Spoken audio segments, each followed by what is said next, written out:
drank that brown liquor. You made a deal with this devil. Turns out my is bigger. Whoa.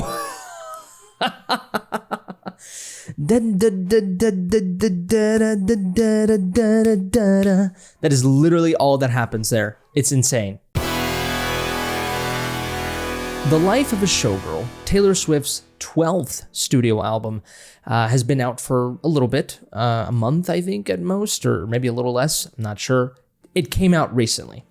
And it came out to some mixed reviews, but I would say it's mixed to like negative. Now, obviously, you could look at the critical consensus, The Guardian, Pitchfork, Metacritic, all that stuff, and you'll find that it's not like a huge oh my god, like it's not a complete bomb. Although Pitchfork, of course, notoriously low scores for Taylor Swift albums. Rolling Stone, for some reason, always positive, it seems, from the Tortured Poets department to Life of Showgirl. It's kind of crazy just how positive they are.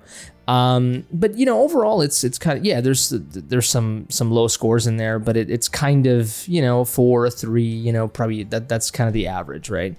Out of 5 stars or something, right? But critical consensus, whether positive or negative, again, it's neither here nor there, because really I think the story is that this is the first time I've actually seen people negatively talk about Taylor Swift's music like in a mainstream way.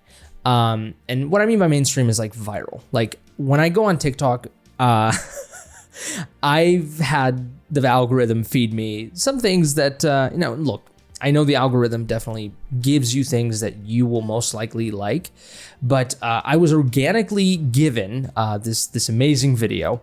It was kind of the first one that I saw, and it actually made it on the news and stuff like that. It's this girl, and she is sort of mocking what Taylor Swift's songs sound like, and from there I started seeing a plethora of other videos from content creators crapping on Taylor Swift's new album. A trip to Vegas lasts a lifetime. I'm mixing glitter with the red wine. Martini glasses and kissing in the moonlight. My better judgment is putting up a good fight. To everybody that loves Taylor Swift but hates the new album, just know that new album, what that sounds like to you, is what Taylor Swift has sounded like to all of us who don't like her music this whole time. If you listen to the new Taylor Swift album with your ears, I think you're going to be happy, but if you listen with your brain, I think you're going to be confused. So those are just some of the videos that I've seen. However, the main one that really caught my attention, and I think is the most sophisticated of them all, in terms of, actually, it's a little longer, it's a little more critical, it has a music theory behind it. It's this video by Dr. Gia, I believe. Jaya, I'm not sure how you pronounce the video, the name. I'm sorry if I'm mispronouncing it. But she's an influencer, TikToker, whatever you want to call her. And she made a really, really interesting video that I kind of want to show you all. Taylor Swift's new album is not just bad as a concept, it is musically terrible. I went to music high school for violin and I have perfect pitch. And no, I'm glad I don't do this as a job anymore. Because from a composition standpoint, this should not have been allowed to be released into the world. Something that all of her songs incessantly do, especially after Reputation and Lover, is they hang out at the root of the chord. They just stay on the same first note of the scale, and then maybe she'll take it up like a 4th or 5th to end the line. She also likes to do a whole step and half step slides. Cancelled. And this is a way of adding musical interest and tension where there is inherently none. It's irritating, it's repetitive. You can't blame it on her voice or her voice type. We know that she has a very limited instrument and her range is maybe an octave and a half at most. Right. But she wrote Folklore and Evermore, and those were good albums. Those were musically interesting. She wasn't relying on the same 2 or 3 musical motifs to get her through an entire album. There's nothing going on with rhythm either. She's just often singing straight quarter notes and eighth notes while staying on the same pitch. So if you were to actually write out her music, or at least the melodic part of it, it would stay in the same exact place. It would just be like this. Ba-da. Okay, and she's written this type of melodic line so many times that it's become her sonic signature. It's easy. She's coming up with these lyrics that she thinks are highbrow and then fitting them into straight up quarter notes and eighth notes depending on the cadence of the words. Yeah. And because she picks very awkward wording a lot of the times, the song ends up sounding as musically awkward as the lyrics would imply that it would. In her first album, she actually had phrases that lasted more than like 2 measures or like 1 sentence. You could feel the song like musically build from the first verse to the first chorus to the second verse, second chorus, bridge, like final chorus, ending. And you could remember those songs. I don't think that anybody's going to remember anything from this Showgirl album aside from a few key sentences that are like the most unhinged. Because literally all of the songs sound the same. And this is the first album that she's written completely by herself. Her first few albums, she got an assist from, I think, the producer. And then Max Martin stepped in. We all know how that went. Would she have been doing this if there had been no one to guide her? I don't know. It's hard to say. And what's sad is that she's a guitarist. She actually... I believe she did have she had Max Martin and Shellback collaborate with her with this album. So, I mean, yeah, she writes all her songs, sure, but you know, there's a lot of help. I think even composition wise, I believe. I could be wrong. Obviously, production, Max Martin and Shellback are there, but I'm pretty sure they also have a hand in some of the composition. Has all the music theory training to write something decent. We've seen her do that. But your average 5-year-old could sit down at a piano and just start banging out quarter notes and eighth notes to words the same way that she does. Anyway, that's me adding to the dog pile. Dog pile. Keyword, dog pile. Yeah. Look, some of you who follow me a lot on my channel and stuff like that, you're not super surprised that I'm making this video. I don't want to be, you know, super crazy negative, you know, like that's not entirely what I, you know, try to do with this channel. But I'm very open and I speak up about the things that I don't like because I think it's important to talk about what I don't like, you know, I'm passionate about the things I love. I'm passionate about the things I don't love, you know, like it's a thing, you know, I have to express myself. And, but you know, it's about how you express yourself, right? Like, am I going to tell you if you like Taylor Swift that you are the worst person in the world? I won't tell you that. I may think that a little bit, but I won't tell you that entirely. You know what I mean? I've never been a fan of Taylor Swift's music, with exception of maybe her first album. And even there are some songs in the first album that are a little sus. But you know, there's some songs I really do love of Taylor Swift. Hell, I did a video talking about Taylor Swift's best song, or one of her best songs at the very least. Go check that out. You know, I definitely have praised her. Seldom, but I have praised her. But, you know, Taylor Swift is the biggest artist in the world, really, you can argue, you know.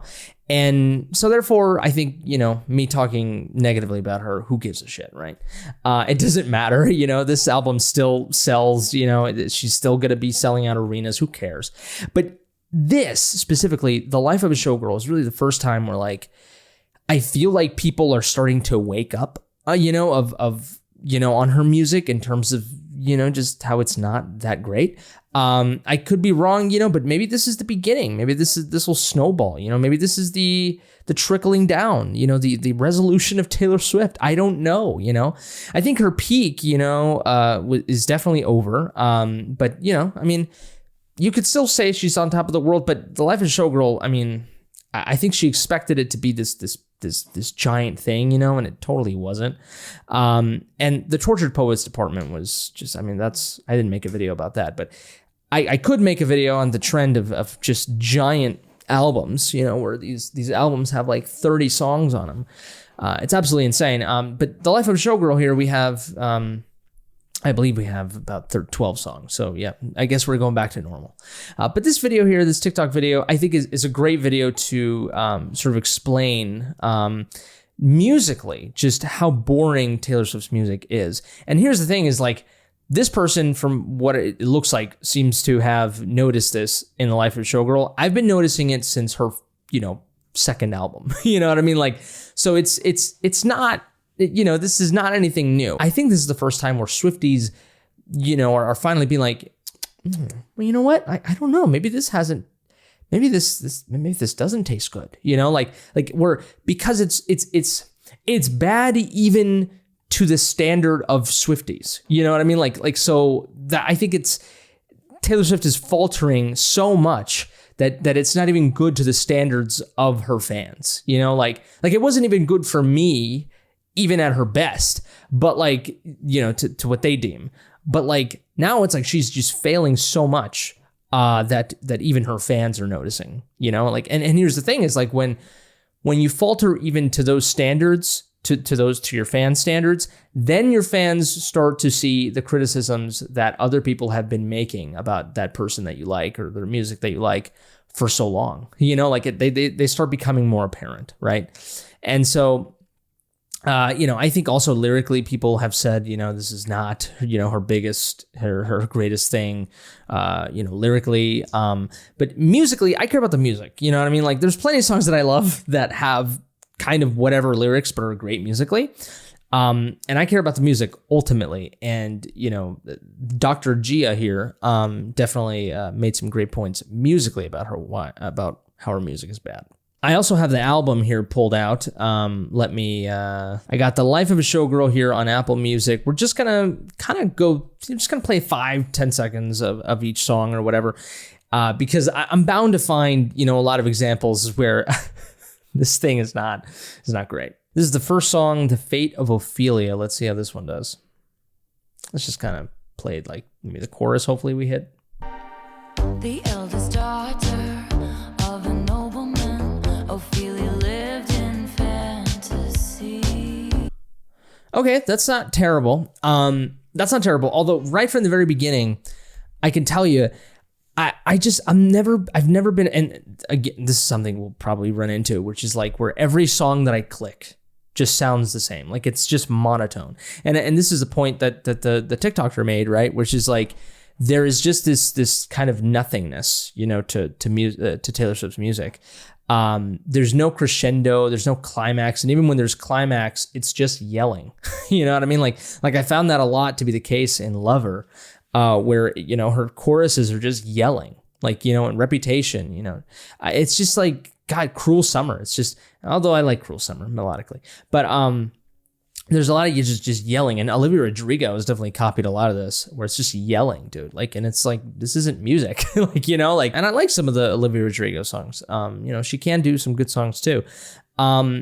But yeah, like this even right here is so mellow too. Like, and it's not just Taylor Swift, you know, it really is a lot of people. A lot of pop artists even today, they're just releasing very mellow music, and it's just so lame. Like, where are the pop bangers? You know, where are they?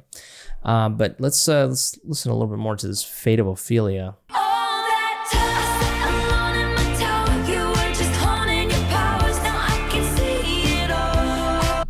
Okay, this actually has some change and some musicality to it.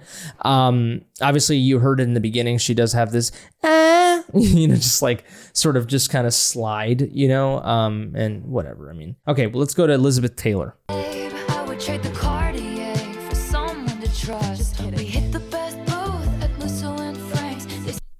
Yeah, see, like I don't. Is this the same bass line too? Like, is this the same instrument too? Like, what's going on here? You know what I mean? Like, and it's just this da da da da da da da da da. It's just like these same notes over and over and over again. It's absolutely insufferable. But I never had to, 'cause I can't have fun if I can't have B-I-N-Y when Hollywood. It's the same shit, dude. Like, there's nothing happens. God, let's go to Opalite or Opalite. Sunshine, but now the sky is opalite. Okay, there's some musicality here, somewhat. Dancing through the lightning strikes. Oh, so sleepless in the onyx night. Oh, I mean, this isn't the most original melody ever. I've heard this type of chorus before. It's whatever to me. See, here's the thing is that even if there is some musicality to the song, it's not anything, you know, amazing. You know, like it just feels like a song that like a 13-year-old would write. And she's 30 something. All right, let's go to Father Figure. They want to see you rise. They don't want you to reign. I showed you all. I you know, this sounds like a Lana Del Rey song. Honestly, it's whatever. It's just It's I just don't understand how people like this music. Like, it is just, I don't get it. I really don't get it. Like, there's nothing that happens here. Nothing that happens, and this is what the majority of her music sounds like. And I just, it also, yeah, like the TikTok that we just saw, it definitely pointed out how Taylor Swift's vocal range isn't very impressive. Most of the time, she doesn't even try to be interesting with her voice. She maintains herself in the chest part of her voice, which is a very comfortable part for singers. She doesn't really go like anywhere else. She doesn't do anything interesting. She doesn't take risks, which is, sort of a strategic decision, that a lot of artists can take with their music, which is where like, hey, if I make a song that is really hard to sing and I have to then perform it live, it's going to be, a bitch. So I'm not going to do that. I'm going to create songs that are more comfortable. So therefore, when I perform them, I'm not like breaking my voice. That's fine. It doesn't make for great art. So that's what's happening here. Drank that brown liquor. You made a deal with this devil. Turns out my dick's bigger. That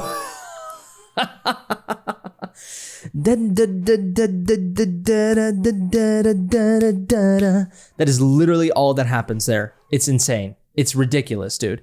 Yes, if you were to write out her music, on actual sheet music, it would just be the same note over and over again. And I just don't, this isn't music to me. This is not music. It is borderline music. And then the lyrics, I guess, turns out Mike's bigger. I guess, Taylor, I guess. Oh, there's a piano. Wow, interesting. I'm never gonna leave you now. Okay, that's pretty, I guess. 'Cause I'm not a bad bitch. Oh, here it is. This isn't savage. Okay, this is actual, music. This is fine. This is not terrible. Trying to seem cool. Trying to seem cool. There's nothing there. This one's fine-ish. It's fine. I mean, it's like, it's nothing special, but at least there's actual melody and like it changes and stuff. So, I'll give it that.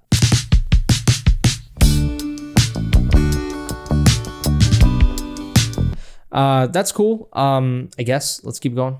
And me. And it was not.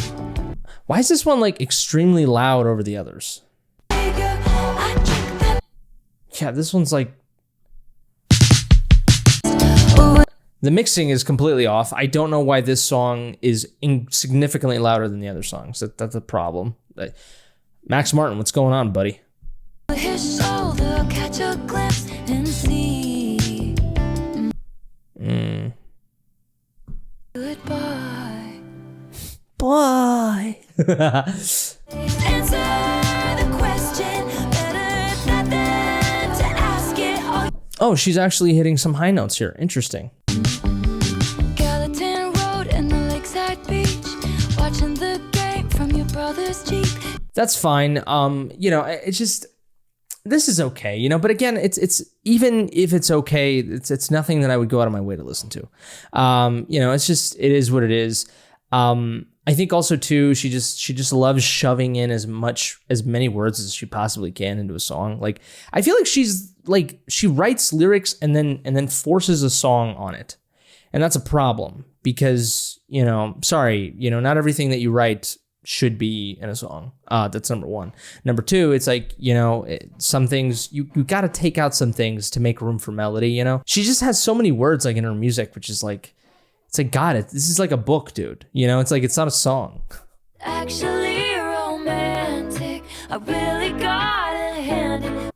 Yeah. Dun, dun, dun, dun. We've heard that before.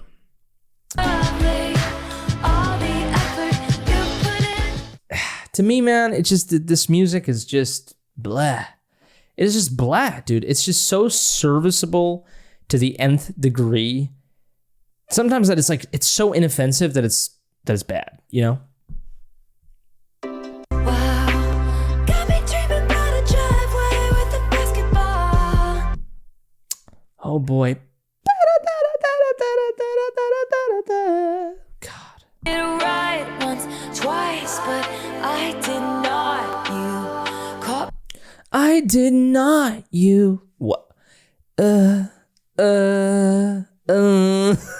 She loves that note in me her off my music. guard. I hope I get what I want. And we could have a couple kids, got the whole block looking like you. And then the money signs, like being a part, like I feel like she almost wants this to be like a hip hop song, and it's not, didn't work out like that. Oh, would I've heard things of this song. Never did me any good. I ain't got to knock on wood. Okay. It's you and me forever, dancing in the dark. Oh. Whatever. This sounds like a Shake It Off type of song. Whatever. We'll take you by the hand, and soon you'll learn the art of never getting. Da da da da da, but da da da da da. Now they've broken you like they've broken me, but a shattered glass. Da da da da da da da da da da da da. My God, dude. Redefine all of those blues when you say Oh my God. I mean, I guess. one call me sweetheart. It was passive aggressive at the bar, and the bitch was telling me to. It just doesn't, like, what emotion are all these songs trying to be? Yeah, there's some songs that are a little bit more upbeat, you know, and then there's some songs that are just mellow, you know, like, but to me it just all feels like whatever, you know, like, and it's just like, what are you, like, why is there no range, dude? You know, it just all sounds the same to me. Thank you for the lovely bouquet. Whatever. This is the most sort of, you know, lively production I've heard in this whole album, and you know, thank God it's, you know, for the title track. But Jesus Christ, I mean, you know, some people were disappointed that, like, it didn't have like this sort of jazzy, Vegas-y, you know, like big band, you know, or cabaret type of style of music. I mean, whatever. Like, I guess that really would have been on theme, you know, but like, whatever. I care about the music being good, and this to me just didn't really, you know, hell, like, I don't know, make a concept album or something, Taylor Swift, you know, like the Life of a Showgirl title, you know, sort of screams, you know, for the concept album theme, you know, like, but none of these songs feel like that, at least to me. I mean, I don't know. I haven't looked at the lyrics, you know, but I have no interest when the music just doesn't, you know, sound good at all. So there's that. But, you know, for lyrically, it seems like it's another, you know, album where like every song is different, you know, like, but it's like, it would have been cool for her to do a concept album, you know, have some sort of centralized story or theme or things following a through line. Nothing here, it seems to me, nothing here. So, you know, there it is, everybody. I am definitely too late to the party talking about The Life of a Showgirl by Taylor Swift, but, you know, better be late than never. You know, I don't know. I hope YouTube feeds this video to the people that would actually like this video. Hopefully it doesn't feed it to a bunch of Swifties. And if it does, okay, let me know in the comment section below what you see in this album or what you see in Taylor Swift that I don't. That would be great. But yeah, those are my thoughts on The Life of Showgirl, Taylor Swift. And maybe this will be the last time I talk about Taylor Swift. Probably not. But yeah, I don't know. What do you think? Do you like this album? Do you like Taylor Swift? Am I wrong? What am I not seeing? Or maybe you agree with me. Let me know in the comment section below. Tell me why. Give this video a like if you liked, dislike it if you didn't. Subscribe to the channel if you enjoy this content and you want to see more stuff like this. If it's your birthday, happy birthday to you, you beautiful creature. But I think that's it for me. You all take care, stay safe, and until next time, I love you.